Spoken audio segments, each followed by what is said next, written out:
অভিনেত্রী নুসরাত ফারিয়াকে ঢাকার শাহজালাল আন্তর্জাতিক বিমানবন্দর থেকে গ্রেপ্তার করা হয়েছে। রোববার ইমিগ্রেশন পুলিশ থাইল্যান্ড যাওয়ার সময় তাকে ইমিগ্রেশন চেক পোস্ট থেকে গ্রেপ্তার করে। ঢাকা মেট্রোপলিটন পুলিশের পুলিশ কমিশনার মোহাম্মদ তালেবুর রহমান এ তথ্যর সত্যতা নিশ্চিত করেছেন। তালেবুর রহমান বলেন, ভাটারা থানার একটি মামলায় তাকে বিমানবন্দর থেকে গ্রেপ্তার করা হয়েছে। এটি হত্যা চেষ্টা মামলা। এখন ফারিয়া গোয়েন্দা পুলিশের হেফাজতে আছেন বলে জানিয়েছেন এই পুলিশ কর্মকর্তা। তবে রবিবারই তাকে আদালতে উপস্থাপন করা হবে কিনা সে বিষয়টি নিশ্চিত করতে পারেননি তিনি। মামলায় বৈষম্য বিরোধী আন্দোলনের বিপক্ষে অবস্থান নিয়ে আওয়ামী লীগের অর্থের যোগানদাতা হিসেবে আসামি করা হয়েছে ঢাকাই চলচ্চিত্রের জনপ্রিয় নায়িকা নুসরাত ফারিয়াকে। মামলা সূত্রে জানা যায়, সাবেক প্রধানমন্ত্রী ও আওয়ামী লীগ সভানেত্রী শেখ হাসিনা এবং তার সরকারের সংশ্লিষ্ট ২৮৩ জন ও অজ্ঞাতনামা ৩-৪০০ জনের বিরুদ্ধে ঢাকা সিএমএম আদালতে মামলাটি করেছেন এনামুল হক।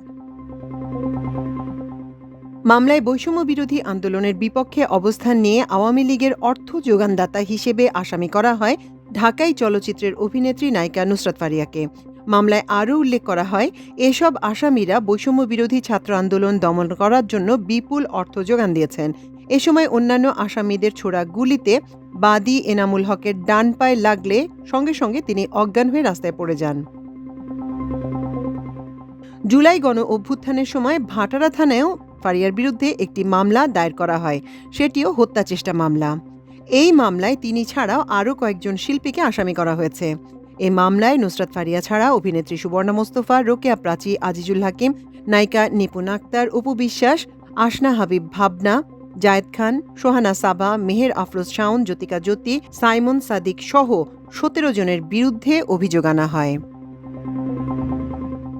২০২১ সালে বিচার বহির্ভূত হত্যাসহ নানা অপকর্মে জড়িত থাকার অভিযোগে র্যাবের উপর মার্কিন পররাষ্ট্র দপ্তরের দেয়া নিষেধাজ্ঞার প্রতিবাদ জানিয়ে নুসরাত ফারিয়া লেখেন, আপনাদের মনে থাকার কথা ২০০০ থেকে ২০০৪ সাল পর্যন্ত চলচ্চিত্রের জন্য দুর্বিষহ সময় ছিল, যখন চলচ্চিত্র ছিল অশ্লীলতায় পূর্ণ। অশ্লীল নায়ক নায়িকারা ছিল সেলিব্রিটি আর সুস্থধারার শিল্পীরা ছিল নির্বাসিত। চলচ্চিত্র শিল্পী হিসেবে সে সময়ের কথা চিন্তা করলে এখনও আমার গা শিউরে ওঠে।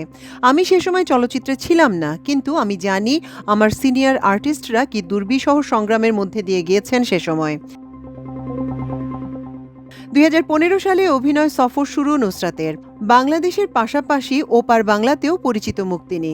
Hero 420, Badsha the don, boss 2, inspector Notty K, Bibaho Obhijaan, আবার বিবাহ অভিযানের মতো ছবিতে অভিনয় করেছেন তিনি। Mujib the making of a nation সিনেমায় বাংলাদেশের সাবেক প্রধানমন্ত্রী শেখ হাসিনার চরিত্রেও অভিনয় করেন নুসরাত ফারিয়া। মাল্টিমিডিয়া ডেস্ক, আমার দেশ।